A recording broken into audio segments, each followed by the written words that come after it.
a known anti-flu preventative. And then viral in your system. Correct. The average individual actually, apparently, comes into contact with about 20 to 30 milligrams a day. The word is we need 2,000. At least 1,000. I take 2,000 a day. Well, let's also look at what the Army did. They sent some people out and for an hour in the sun and then measured it, and they produced 40,000 IUs over the next 48 hours. There you go. Vitamin D also has been definitely linked to attaching itself to cancer cells and destroying them. So that was in a prostate cancer test, and it's quite a bit of research. All right, back in just a minute. We'll ask some formal questions here from one of our listeners, another listener, a fan. I would urge all of you to go to halfpasthuman.com and do subscribe and prepare to be amazed at what's coming. Be right back. Okay, let's get right back with Clif, and here's a question. I can find it. There it is, from one of our listeners. Let's see if I can pronounce this. It's Bhagirit. Bagrit? Bagrit, yeah. All right. Thank you, Bagrit. Here's the question. Last October, during the economic credit derivative crisis, the global economic contraction resulted in foreign entities flooding into the U.S. due to its perceived liquidity and security status. This pushed the value of the U.S. dollar up. The linguistics at Half Past Human certainly predicted the level of fear and economic meltdown accurately. However, the resulting effect was opposite to the idea of death of the dollar that was projected by the Alta reports, as the U.S. dollar only strengthened throughout the crisis. And currently, even though we're starting to hear a lot of dissenting proclamations from China and Russia et al., they're still buying our phony treasury bonds in large amounts due to their heavy investments. So my question is, what about the linguistics for the fall 2009 makes you think that it will be any different during the next wave of global economic meltdown? What event could possibly happen that would reverse the trend of foreign interests during the next wave of massing economic meltdown that might trigger the selling of the U.S. dollar rather than buying it? In other words, what do you see happening differently this October from last October that would lead to death of the dollar rather than strengthening of it? Well, it's really a complex question. It is. It's also a complex subject because part of that question has assertions that are not correct. It is not true that foreign countries have been buying our debt. Over the last year, it's mainly been recycling it through the Fed itself under the illusion that it's being bought by foreigners. The fact that the dollar has strengthened has been more through veneer than through any substance at all. The strength is not, it's only apparent, it is not real. That will become very visible to us as we go forward this year. And by the way, the death of the dollar was always described as a multi-year process. And we're coming to the last year of it, which will start from this November and go through till November of 2010. Let me jump in here, Clif. Sure. When you say death of the dollar, I do not believe that it was ever your intent or the data's intent to suggest the dollar was going to vanish from the face of the earth.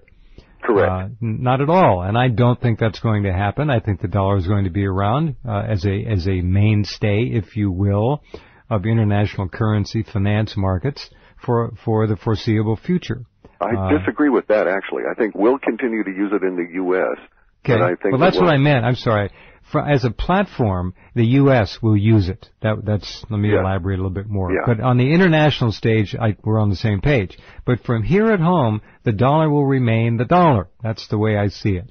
Right. You'll just need 800 of them to buy a gallon of milk. That's right. And you need a wheelbarrow to go shopping. Correct. We're going to see something that will make the Weimar Republic inflation, which is the height of everything in the past, look very small indeed. And that's already baked in the cake. That is the event, so to speak, that will emerge and cause the dollar to begin its collapse this November. And it's probably emerging starting tomorrow in the background relative to the huge amount of bailout quote, right? I mean, we're in a hyperinflationary period of time that will be actually coincident for some period with some elements of deflation. So it's going to be confusing for everybody. And all academic economists are very confused, but the untraditional economists like George Ure have a real good beat on it. So he and the Mogambo Guru, these kind of guys, see it from the bottom up, and they understand at least how it's going to affect us.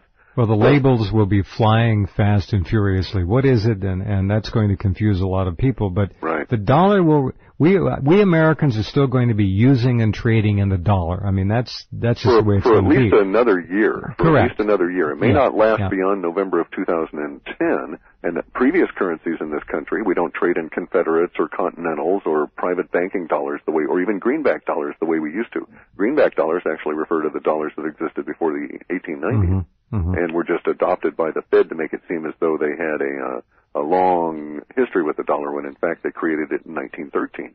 That's a brief period of time, really, relatively. So the dollar is not this enduring historical kind of thing. It's just a piece of paper. And it's now become extremely debt-ridden at a level that's never been seen before on the planet. And the only thing keeping it propped up at this moment is our willingness to go and bomb anybody that has the temerity to stand up and say they're not going to use it anymore. Now we can't bomb Russia and China, and they're saying that.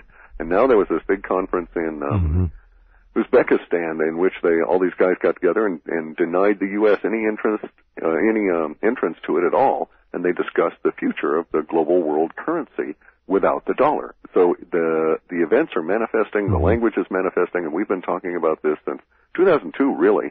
Right. And had pegged October. We just didn't really in that day know which October it would be when the Fed was going to run into some serious problems. And it will be this October that the Fed is going to hit the hyperinflationary wall at the same time that there's this massive deflation on everything that is not absolutely vital. We also have a confluence of very bad news in grains. And this is a bad news for anybody who's ever studied economics historically, because it's always a grain cycle and a downturn in the grain cycle that ignites both revolution, aka the Bolsheviks, for instance, as well as depressions. We had a huge grain crisis in wheat just before the onset of the problems in 1929. Very rarely mentioned. Yeah, very few people know the tie-in between all of this. And I've been maintaining all along that it looked like it would be old beans versus non-existent new beans in the soybean market that would trigger the derivative crisis. And I may yet be right, even though, of course, now we have that horseshoe hitting us in the head from the backside of right field, so to speak, which is the theft of the trading code from Goldman Sachs. Bearing in mind, of course, Goldman Sachs pretty much owns the New York Fed, as well as owning our own government. I mean, if you want to talk about the United States government, you might as well go and look at who's the director of the of Goldman Sachs. Call it the fourth branch of government now. Right. So here's the second part of her question. Sure. Before we run out of time, is there anything showing up in the linguistics that might indicate a more accurate public exposure of who was really behind the 9/11 event? There is. In the inside job. There is. And all this really starts in around July 7th or 8th of next year. We're going to go through this revolutionary period of time. There's going to be some riots and stuff. It's not a general revolution in the United States for some time, but there's going to be some incidents that will, shall we say, break open a few vaults, I think, in the Maryland region. And these vaults will contain information that the government just does not want out. And by the government, I say the minion class. That is to say, the perpetual people that are there, regardless of which political guy is currently taking the hot seat. Career whores. Exactly. And there's going to be some serious repercussions from this in our country.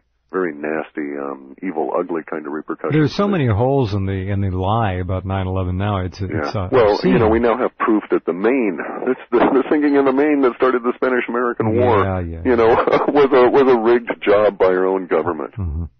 So why should we believe them, especially since we now have a long history, the sinking of the Maine, the Tonkin Gulf incident, and now weapons of mass destruction, and now 9/11. It all seems to be part of a pattern, I think, A total pattern. The list is so long. I mean, the smiling... the 7/7 bombings in London.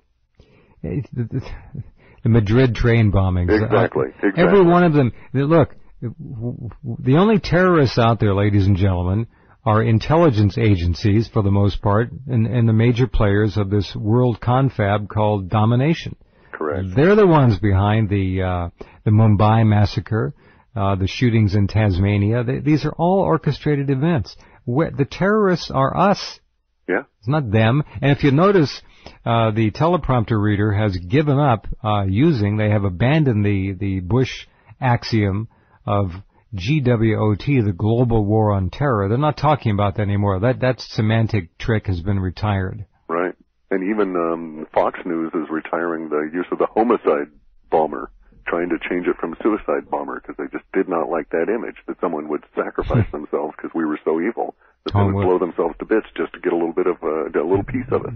That was insisted as policy by the Israeli government several years ago. They were screaming about the use of the term suicide bomber. Yeah. And you're quite right. Meanwhile, hundreds more new houses are being built on Palestinian land, and the complicit, absolutely lapdog Zionist media continues to call Palestinians Gazans and Gaza. These are Palestinians, ladies and gentlemen. These are Semitic peoples, right. That's correct. They are Semitic peoples. And we can also say these are the peoples that are currently suffering the longest Holocaust that we've seen on this planet, that makes the Jewish Holocaust look like a brief interlude. Indeed. 50 years of it, you know? Yeah. Just hideous. Living now almost 2 million people in the world's largest outdoor enclosed prison, right. Which is exactly what it is. They're clearly marked for extermination. Depleted uranium is one way they're going to do it. They want these people to die away to pardon the expression, a skeleton crew of Palestinians to be kept around to do, I guess, minimal, maybe maximal, menial tasks. And it's not a good situation. No, and that's one of the reasons that we're putting in a huge warning on our next report, that if you've got any kind of a weak stomach, you don't want to be reading it, because we're going into that very seriously, and the outcome is basically going to be the result of, instant karma's going to get you. And boy, are we looking in for some strange days this fall. Yeah, agreed. Clif, thanks for the time. I'll have you back in a month or so and take another look. Sounds good. Give my best to George, please. Sure, and have everybody go check out Urban Survival for coping tips. Very good. And halfpasthuman.com for a subscription, too. Only if you got a strong stomach. All right. Take care. Thanks, my friend. Thank you. Bye. Good night. Clif, hi, and I hope we answered your questions there. Some pretty wild things ahead. Not a big surprise there, but buckle that seatbelt and hang on.